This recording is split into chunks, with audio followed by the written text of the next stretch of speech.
Hey Answers Now family, Adam Dreyfus here, the Chief Science Officer of Answers Now, doing our weekly Parent Support University. It's Wednesday evening and away we go. I am the Chief Science Officer of Answers Now. What is Answers Now?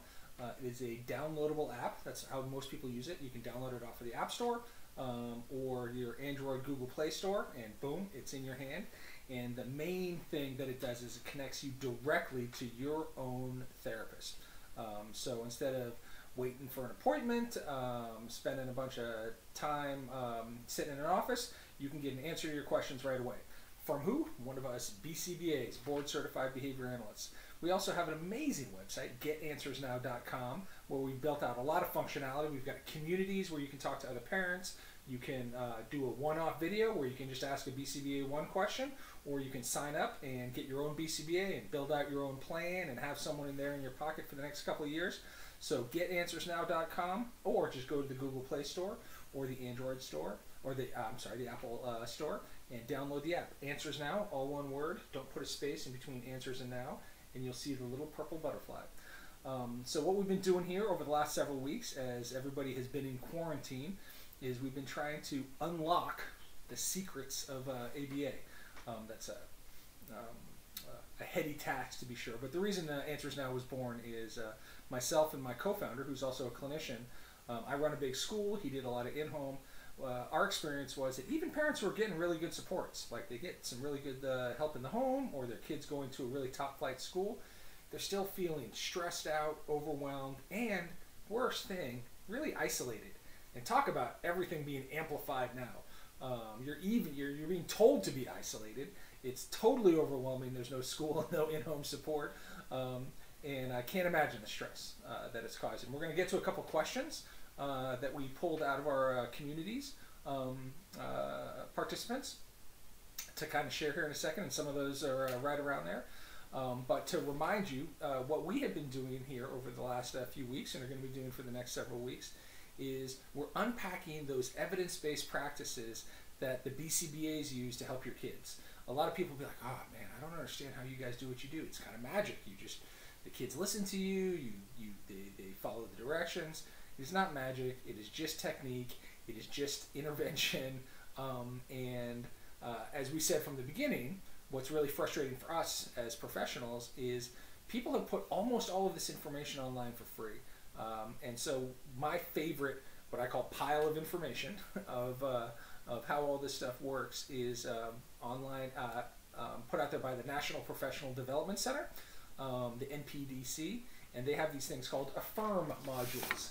Here's a little picture of the EBP, evidence-based practice, we'll be talking about tonight, exercise, and that's the AFFIRM module there. So you can, easy to find, type AFFIRM and autism, or it should come up right away. And they've got all these modules on all these evidence-based practices that you can take. They're free. And you can learn all of these techniques that us so-called experts know.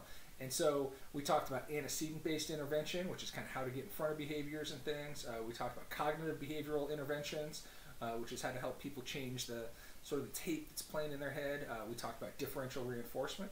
And tonight we're going to be talking a little bit about exercise. And one of my coworkers, who's not a clinician, they help put these things together, said, actually, they said, I'm assuming you don't mean physical exercise. And actually, no, that's exactly what I mean. Exercise is an evidence-based practice.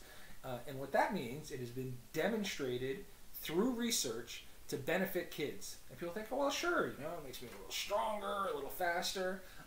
That is just scratching the surface of the benefits of exercise, and all kinds of exercise. So what am I talking about? So research is clearly demonstrated, and I'm going to make sure that I get it right here, that you can increase desired behaviors through exercise, like academic engagement. So yeah, what do you think PE is for? PE is not accidental. It's to help kids stay focused, right? And if you have multiple PEs, physical educations a day, academic improvement goes up. It's been demonstrated. You take away PE, they're like, oh, we need more study time. We need more testing. Let's take away some of these PEs. Whoop. Academic engagement and success goes down. There is a clear tie. You can't just sit at a desk and study and read. So exercise equals academic engagement. Time on task, right? Think of those second graders, third graders coming in off of recess. They kind of recharge their batteries. That's probably the wrong term. That's definitely not the sciencey term. But now they can sit down for 30 minutes, 40 minutes, and do something.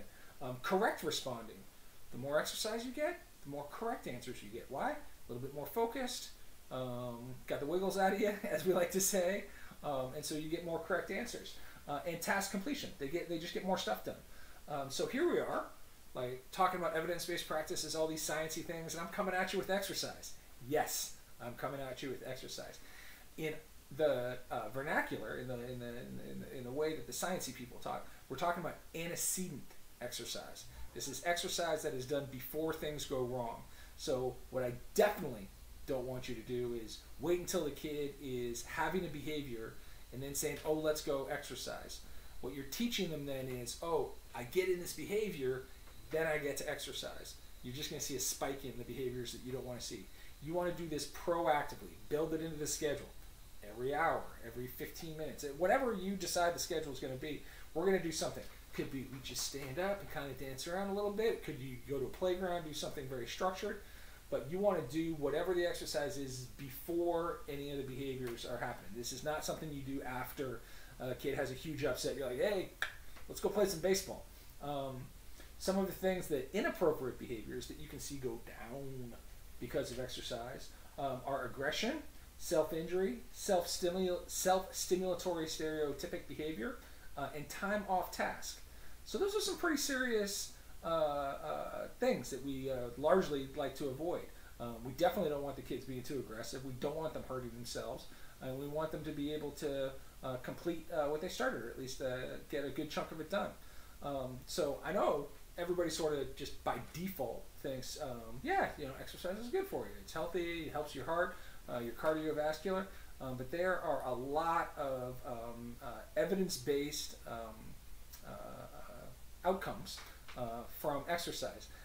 And what we're talking about here is not just random, whenever it happens kind of exercise. No, antecedent exercise is in a structure. So there's specific time in the day, specific time in the schedule.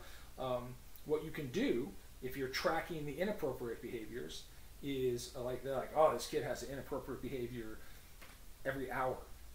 Then you're going to want your exercise like every 50 minutes or every 45 minutes or every half an hour. You want to be in front of it so that it has the effect that you want.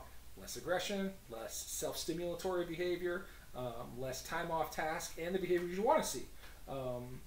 More academic engagement, more time on task, more correct responding. And what do we mean by exercise? I am not going to bore you with that. There's a million ways that you can exercise. Tennis, rolling a ball, playing catch, going for a run, going for a walk, bike ride. Everything that you think about as exercise, yes, that's what we're talking about here. And a lot of schools are getting better and better at this, at building this into the schedule. The last couple decades have seen us strip away a lot of the movement activities, PE, outside time.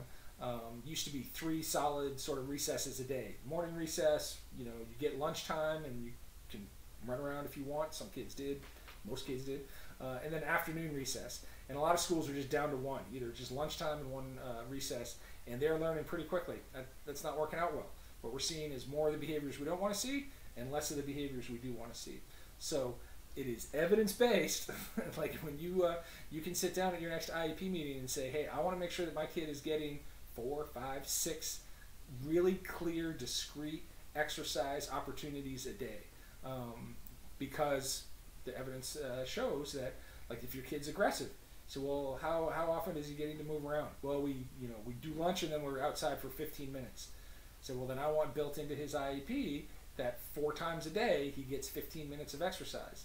And the evidence suggests that it could be a contributing factor to the aggression, the self-injury, the lack of exercise, the lack of focus. So you can definitely come into your next teacher meeting or parent meeting or at the clinic or whatever and say, I want my kid to move around a little bit more. Those of us have been doing this for a while. One of the things that's funny when we all kind of get together and we're like, one of the things we really enjoy is, where did you hear the first word? Right? We've been working with this kid and we finally heard the first word. And so many times folks will say, we heard the first word on the playground. And it's usually at a kind of a very intense activity like a swing. And so the first word a kid will say, whether they're 2 or 15, can be swing or push or more. But what the motivation is they want that swing. So more exercise.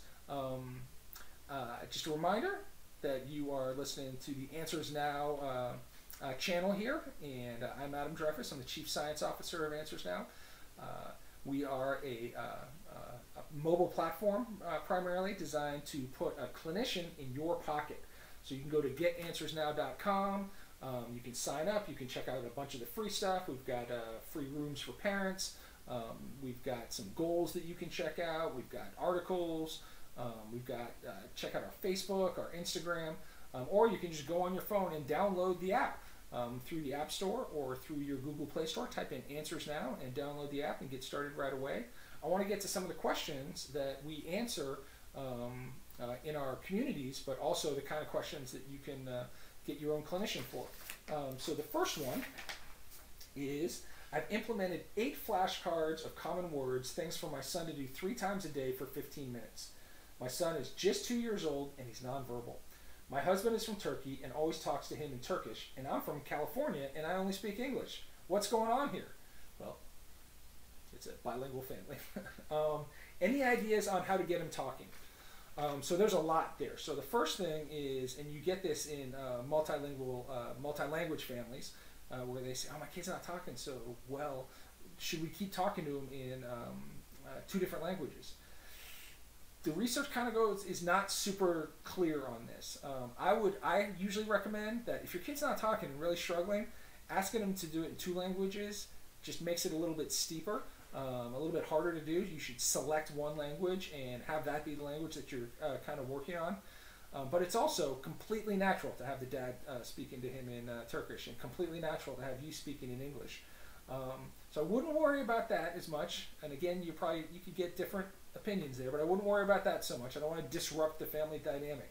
But how do I get him talking? He's 2 years old. I would not be using flashcards as much. That's not a bad idea. A lot of people do use flashcards, but if he's 2 years old, he's nonverbal, you want to use things that are a little bit more concrete. So instead of a flashcard, you have a ball.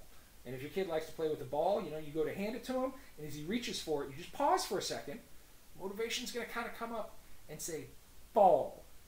And you try to get him to say that word in that kind of moment.